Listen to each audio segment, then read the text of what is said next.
오늘 우리에게 주신 하나님의 말씀은 잠언 17장 1절에서 9절 말씀입니다.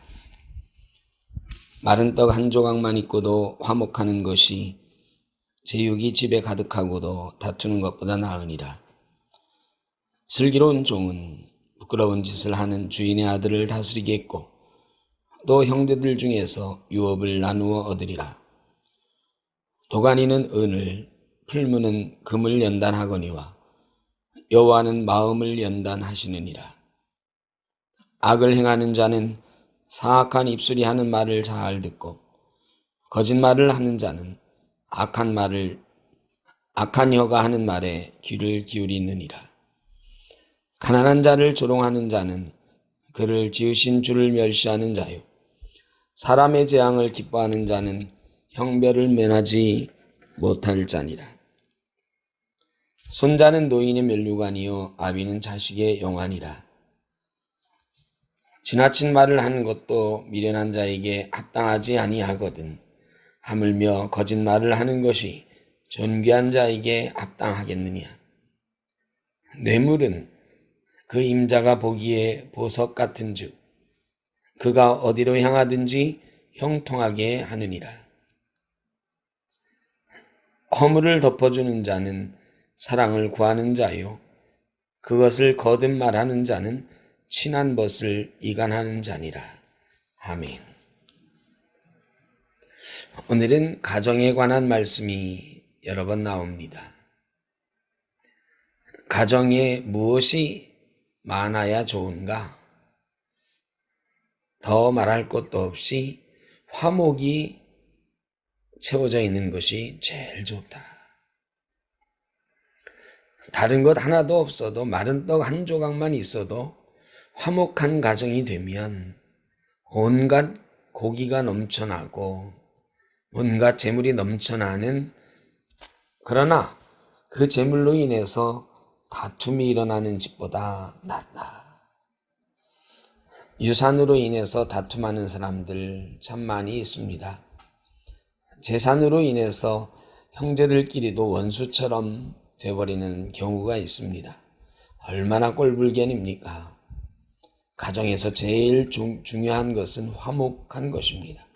화목한 가정의 복, 저와 여러분이 다 이루어 가시기를 바랍니다. 슬기로운 종은 부끄러운 짓을 하는 주인의 아들을 다스리겠고 또 형제들 중에서 유업을 나누어 얻으리라.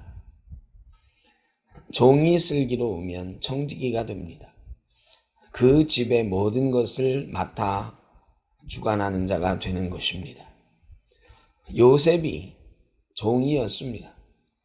그러나 그가 성실하자 보디발의 집에서도 모든 것을 맡아 하는 자가 되었고 나중에는 애굽을 맡아 다스리는 자가 되었습니다.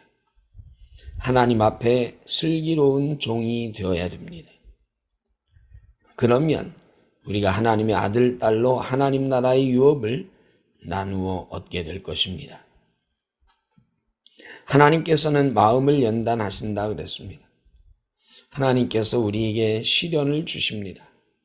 여러 가지 굽이굽이 넘어가야 되는 어려움을 주시기도 합니다. 그러나 그것을 넘어갈 때마다, 시련을 이길 때마다 우리의 마음이 굳건해집니다. 하나님께서 우리와 함께 하신다는 신뢰가 우리 마음을 채웁니다. 그러면 우리의 마음은 단련을 받고 어떤 시험이 와도 이길 수 있는 강건한 영이 되는 것입니다. 혹시 어려움 당하고 계십니까?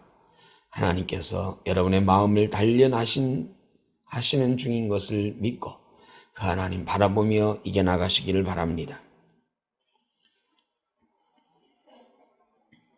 악을 행하는 자는 사악한 입술이 하는 말을 잘 듣고 거짓말을 하는 자는 악한 혀가 하는 말에 귀를 기울인다. 귀가 얇은 사람이 있습니다. 속삭이는 말, 나를 유혹하는 말, 설탕처럼 달콤한 말, 이런 데 잘 넘어갑니다. 그러나 여러분, 우리 귀가 어느 말에 귀를 기울여야 되겠습니까? 달콤한 말로 유혹하는 사탄의 말도 있고 어떤 사람의 말들도 있습니다. 그러나 무엇보다도 하나님의 말에 귀를 기울이고 하나님께서 누구를 통해서 나에게 말씀하시는가 분별하는 지혜가 있기를 바랍니다.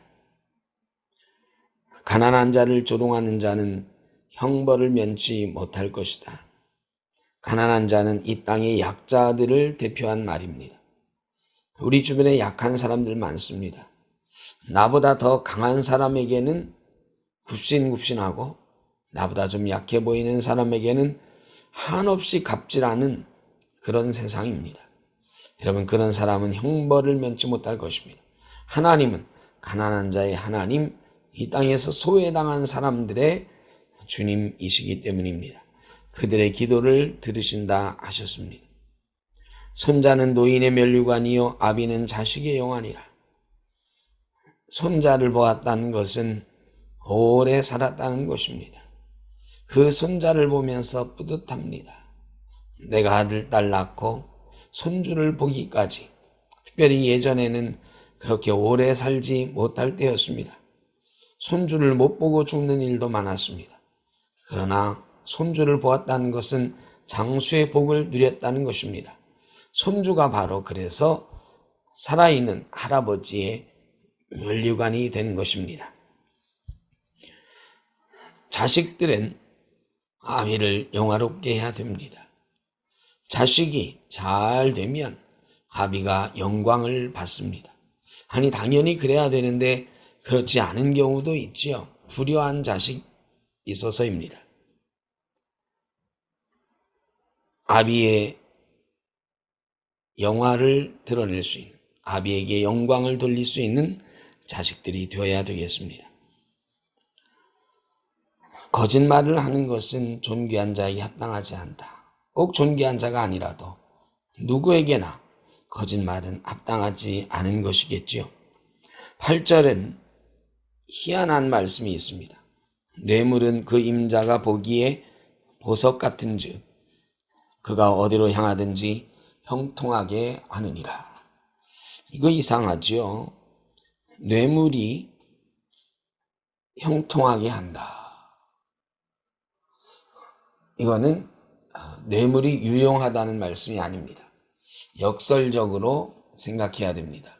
현대인의 성경에서는 어떤 사람은 뇌물을 마법처럼 생각하여 그것이면 무엇이든지 할 수 있다고 믿는다라고 번역하고 있습니다. 뇌물이 능사가 될 수 없다 하는 말씀입니다. 하나님은 뇌물에 대해서 출애굽기 23장에 너는 뇌물을 받지 말라. 뇌물은 밝은 자의 눈을 어둡게 하고 의로운 자의 말을 굽게 한다 말씀하셨습니다. 이사야서 5장에는 그들은 뇌물로 말미암아 악인을 의롭다 하고 의인에게서 그 공의를 빼앗는도다 그랬습니다. 하나님은 뇌물을 싫어하시는 분이십니다. 오늘 이 말씀은 뇌물이 형통하게 할 것이라고 생각하지 말라 하는 것입니다. 허물을 덮어주는 자는 사랑을 구하는 자요. 그렇죠. 누군가의 허물을 덮어줄 줄 아는 사람, 정말로 사랑이 그 안에 넘치는 사람이고 더 큰 사랑을 구하는 사람입니다. 허물을 덮어주는 형제가 우리에게 있기를 바랍니다. 그것을 거듭말하는 자는 친한 벗을 이간하는 자니라.